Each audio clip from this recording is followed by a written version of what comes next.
আপনি কি এক খণ্ড জমির মালিক এবং ওই জমিতে কি আপনি বসতভিটা গড়ে তুলেছেন কিংবা ব্যবসা প্রতিষ্ঠান দাঁড় করিয়েছেন অথবা চাষাবাদ করছেন? যদি এমন হয়ে থাকে তাহলে ওই জমির ভোগ দখল টিকিয়ে রাখতে আপনাকে বিশেষ কিছু প্রমাণাদি সংগ্রহে রাখতে হবে এবং এই প্রমাণাদি সংগ্রহে রাখার বিষয়টি এখন নতুন রূপে সংস্কার করে নতুন পদ্ধতি চালু করছে সরকার। সুপ্রিয় ভিউয়ার্স, এখন থেকে ভূমি মালিকানায় নতুন পদ্ধতি মাধ্যমে ভূমি মালিক কারা সেটি নিশ্চিত করা হবে এবং ভোগ দখল বা বৈধ মালিকানা প্রদান করা হবে।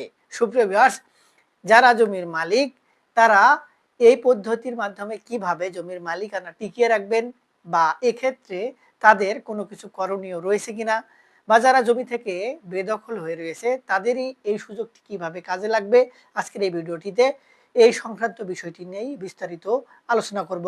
আসসালামু আলাইকুম সুপ্রিয় ভিউয়ার্স, আমরা স্বাভাবিকভাবেই জানি যে জমির মালিকানা অর্জন করতে গেলে হয় জমি ক্রয় করতে হয় অথবা জমি ওয়ারিশান সূত্রে পেতে হয়, বা কেউ যদি জমি দান করে তাহলে জমির মালিক হওয়া যায়।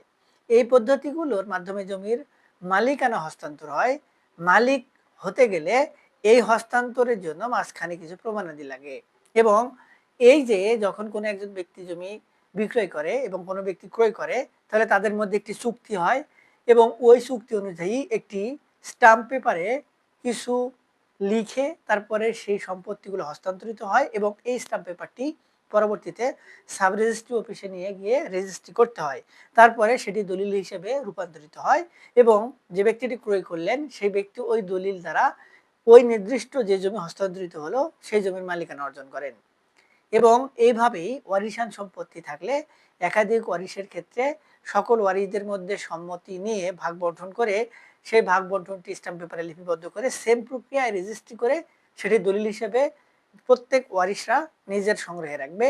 এবং আরেকটি হচ্ছে যদি কেউ দান করে তাহলে হ্যাবা বা উইল এই ধরনের হলে সেই দলিলগুলো যে ব্যক্তি সম্পত্তির দাতা তারাই তৈরি করে দেয় নির্দিষ্ট কাউকে নির্দেশনা দিয়ে বা নির্দিষ্ট কাউকে মেনশন করে বা উদ্দেশ্য করে, তখনই ওই দলিলগুলো যে ব্যক্তিকে উদ্দেশ্য করে দেওয়া হয়েছে সেই ব্যক্তি সংগ্রহে থাকে এবং ওই দলিলগুলো অবশ্যই রেজিস্ট্রি হতে হয়।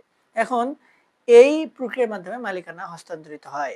এখন এসে সরকার বলছে যে এই মাধ্যমে সম্পত্তি হস্তান্তরিত হলেও জমির মালিকানা টিকিয়ে রাখতে গেলে জমির হস্তান্তরের সাথে সাথে জমি যে ব্যক্তি হস্তান্তর করছে বা যে ব্যক্তি জমির মালিক ছিল সেই ব্যক্তি দ্বয়ের জমির মালিকানাটিও বৈধ হতে হবে।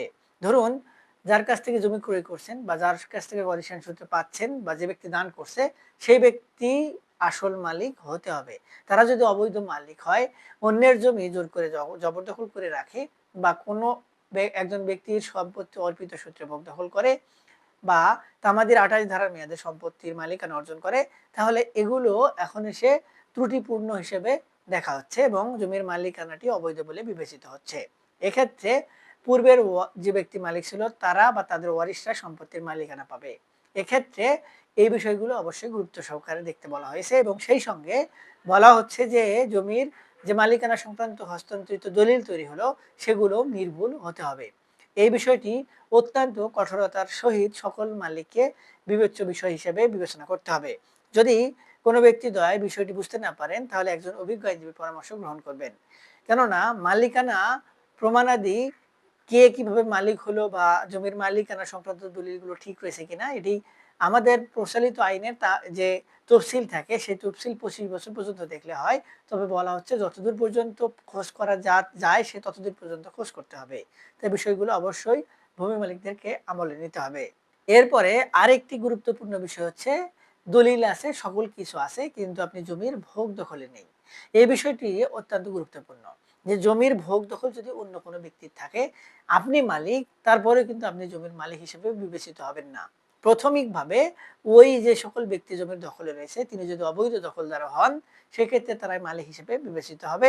এক্ষেত্রে আপনার কাছে যদি কোনো একটি শক্ত ডকুমেন্ট থাকে যেটির মাধ্যমে প্রমাণিত হবে যে আপনি জমির মালিক এবং মালিকানায় আপনার যথোপযুক্ত বৈধতা রয়েছে, তাহলে আপনাকে আদালতের আশ্রয় নিয়ে সম্পত্তিগুলো মালিকানা বা ভোগ দখল অর্জন করতে হবে।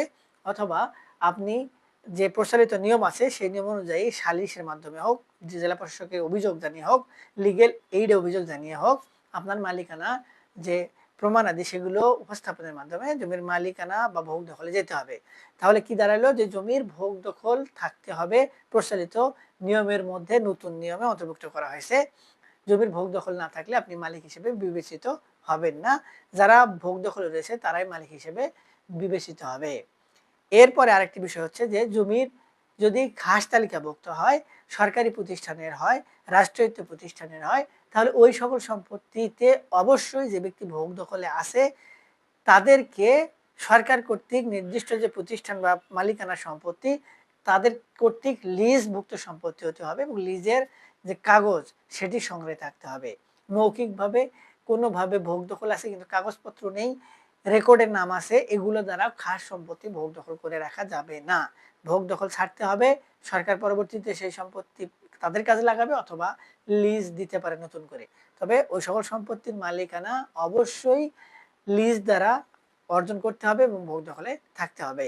এরপরে আরেকটি শ্রেণীর সম্পত্তির কথা বলা হয়েছে যে ওয়ারিশান সম্পত্তির ক্ষেত্রে যদি বাটোয়ারা না হয় তাহলে অবশ্যই সকল ওয়ারিশরা যতদিন পর্যন্ত বাটোয়ারা না হবে ততদিন পর্যন্ত তাদের ভোগ দখল বা মালিকানা টিকিয়ে রাখার জন্য এবং সরকারকে নির্দিষ্ট সময়ে খাজনা দিয়ে সম্পত্তির হালনাগাদ বা মালিকানা বৈধতা করে রাখার জন্য সকলকে মিলে যৌথ খতিয়ান করে নিতে হবে। যদি কোনো ব্যক্তিদ্বয় ওয়ারিশান সম্পত্তি যৌথ খতিয়ানেও না যায়, বাটোয়ারাও না করে, তাহলে তাদের সম্পত্তি কিন্তু খাস তালিকাভুক্ত হয়ে যাওয়ার সুযোগ রয়েছে। তাই এই বিষয়টি নিয়ে সকলকেই সচেতন থাকতে হবে। এরপরে আরেকটি গুরুত্বপূর্ণ নিয়ম হচ্ছে যে সম্পত্তি যদি কোনো ক্ষেত্রে মালিকানাটি হস্তান্তরিত হয়েছে কিন্তু সম্পত্তি ওই ব্যক্তিদ্বয় কোনোভাবে তার পূর্বের রেকর্ড খতিয়ান নাম অন্তর্ভুক্ত করে নাই বা রেকর্ড খতিয়ান সংশোধন করে নাই, যেটিকে আমরা খারিজ বা নামজারি বলি, তাহলেও এখন কিন্তু ভূমি মালিকরা বিপদে পড়ছেন। কেননা দীর্ঘদিন ধরে যদি নামজারি খারিজ ছাড়াই কোনো সম্পত্তির মালিকানা কেউ ধরে রাখে বা ধরে রাখার চেষ্টা করে, তাহলে ওই সম্পত্তি তাদের মালিকানা বাতিল হওয়ার সুযোগ রয়েছে বা সরকার ওই সকল সম্পত্তি ইচ্ছা করলেই ভোগ দখলে নিতে পারে। উদাহরণ হিসেবে যদি ধরি, যে ধরুন এসিলেন একটা রাস্তা দিয়ে যাচ্ছে এবং যাইতে সময় তিনি দেখলেন রাস্তার পাশে একটি সম্পত্তি পড়ে রয়েছে, কোনো চাষাবাদ করা হচ্ছে না, কোনো ধরনের ওখানে বিল্ডিং বা অবকাঠামো তৈরি করা নাই, শুধু সম্পত্তিটি পড়ে রয়েছে।